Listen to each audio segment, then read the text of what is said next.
Look at the look at the light. I don't know if you guys can hear me. This is live. There's no edit. This is just reactions. This is me 100% reactions. There's no edits. There's nothing. Just me reacting. All right.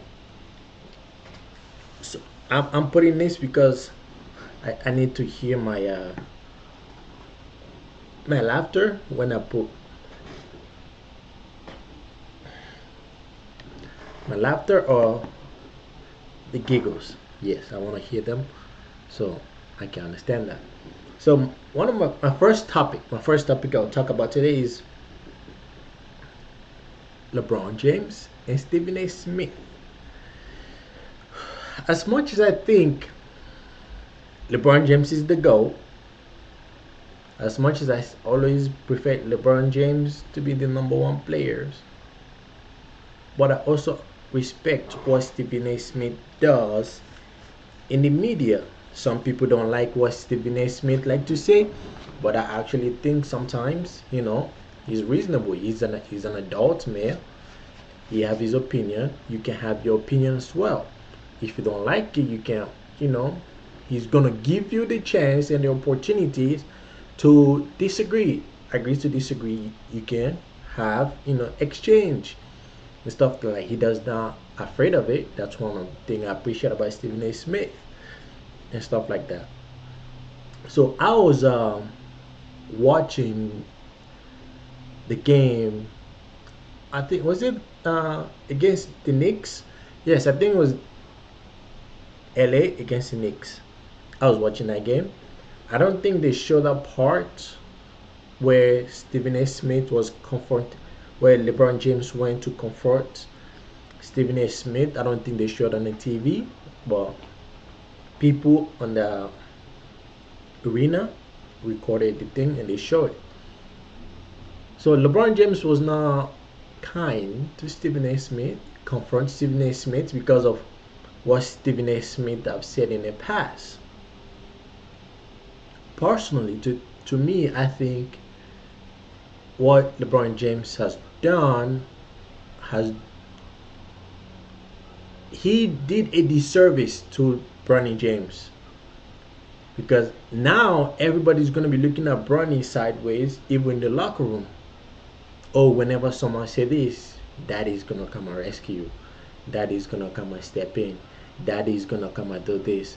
And the fact that even Bronny James even commented on that on the post, it even put like I've been in locker rooms. Okay, I've played soccer in college. I was in the Marine Corps.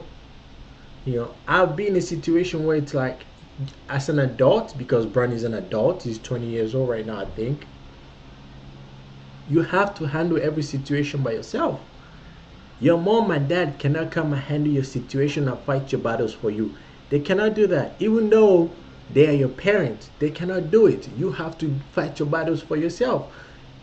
You have to, like, that's a sign of weakness. Like what LeBron James has shown people is that Bronny James, when push come to shove, he's gonna run to daddy. Daddy is gonna protect him. Daddy is gonna do this. Daddy is gonna do that.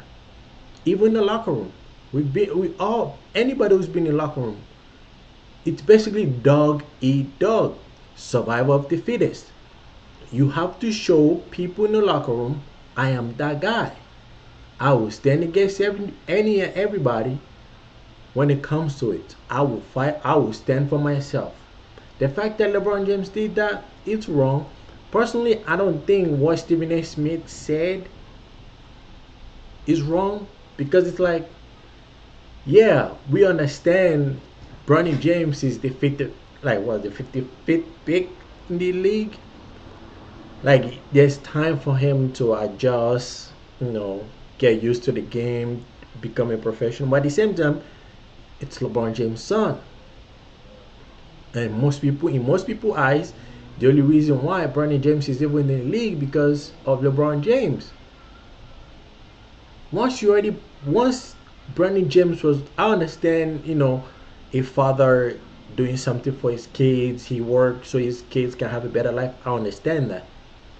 But at the same time, you cannot run away from criticism. You put a child in a situation. Now it's your child time to rise. You put him in that situation. You cannot fight every battle for your child. It does not matter what was, as long as Stephen A. Smith did not go, out of bound. He did not disrespect LeBron James. He did not disrespect Bronny. He just said Bronny James at the moment is not up to that level to play in the NBA. He should remain in the G League and sharpen his craft, get better. Then when the time is right, he can come back in the NBA. He can come in the NBA and perform. We all remember Jordan Poole in the Golden State Warriors. How everybody used to crash on him in that 1920 season. How he went to the G League to try to, concentrate his craft, fine tune his craft. We all know it. We all saw it. Jordan Poole parents, he don't come, oh my God, what are you talking about? My son, blah, blah, blah. What are you talking about? No. People criticize every 90 or every 20 years in the league. Their parents don't come out. LaMelo Ball, Lonzo Ball. Like, they were all criticized at one point. Their parents don't come, oh my God, you cannot say this about my kid. Like, I understand as a parent you have to say, especially if you are playing in the same team and your dad have to fight your battles for you. Like, what do you think the players in the locker room are going to be saying? Yo, they talk shit about me. You don't see my parents come and defend me. You don't see my parents come and say this. You don't see my like, that's not a very good look for Bronny James. In fact, I'm just gonna say, if Bronny James do not exceed expectation, this is what happened between Stephen A. Smith and LeBron James. It's even gonna be worse for Bronny James if he does not perform to that standard where everybody are expecting from him. It's going to be even worse because people are going to be fixating their eyes on Bronny James because of what LeBron James did. LeBron James didn't have to do that in public. You could have done it in, call Stephen A. Smith, talk to him on the side, yo, mama, let him, like, doing that in public. Now everybody's going to be focusing on Bronny James. Anything Bronny James does or do from now on, people are going to be coming back to that video of Stephen A. Smith and say Stephen A. Smith was right or Stephen A. Smith was wrong. Then now there's a target. We all know how social media work. Now there's a target of Bronny James. Well, if he's going to perform or not. People are going to be looking. People are going to be paying attention. And it's going to be even tough for Bronny James. Another topic I want to talk about is Angel Reese. Angel Reese. I want to say this out. I watch the WNBA. I did. I watched when when Candace Parker was in the Sky, they won the WNBA championship. That's when I actually started paying attention to it. I watch it here and there once in a while, but that's when I actually started, paying attention when Candace Parker was in the Sky, in Chicago Sky, and they won the championship. Everybody knows the WNBA loses money every year. Everybody knows the NBA support the WNBA to keep the, for the WNBA to be able to pay the players and keep the league moving forward. The NBA pays for it. The fact that Angel Reese will sit on a podcast and say, if we don't get what we want, we may sit out. In my head, I'm like, what exactly are you expecting to get? You haven't shown profits yet. Nobody knows how this season is gonna go, how much money you're gonna make, if the excitement is even gonna be there. But and somehow you wanna sit out. If I was the owner of a WNBA team, I'm gonna say this: there are players who are playing overseas, and they want spots on the teams. Use them. There are players in college. March Madness, the college playoff. I don't know if it's already started, if it's gonna start soon. I'm not really paying attention to that. But Paige is gonna come out. Kiki is gonna come out. There's other college players are coming out. The fact that we're gonna sit out, you're gonna sit out. The whole league is gonna sit out. You're gonna lose even more money. How are you gonna get paid if you lose even more money? Because the WNBA already lose money. So how are you gonna get paid if you lose even more money by sitting out? Like, I don't understand this. Like, we want to pay our value. Your value is how much you bring in. If you're not bringing that much money in, the league is losing money. How do you expect to get paid? There's no profit, but you expect to pay based on these imaginary figures. It's the same thing with the women in the women's soccer league here in the US. They talk about equal pay, equal pay. I'm like, the revenue. What is the revenue? What are you bringing in? We want to pay us as much as the men. We win as much as the men. Or we want more than the men. Yes, that may be true, but you don't bring in the same amount of money as the men.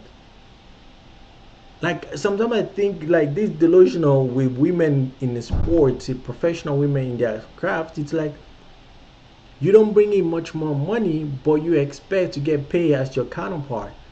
But your counterpart is bringing in like quadruple, or even, I don't know how to even measure the amount of money the man brings in compared to women.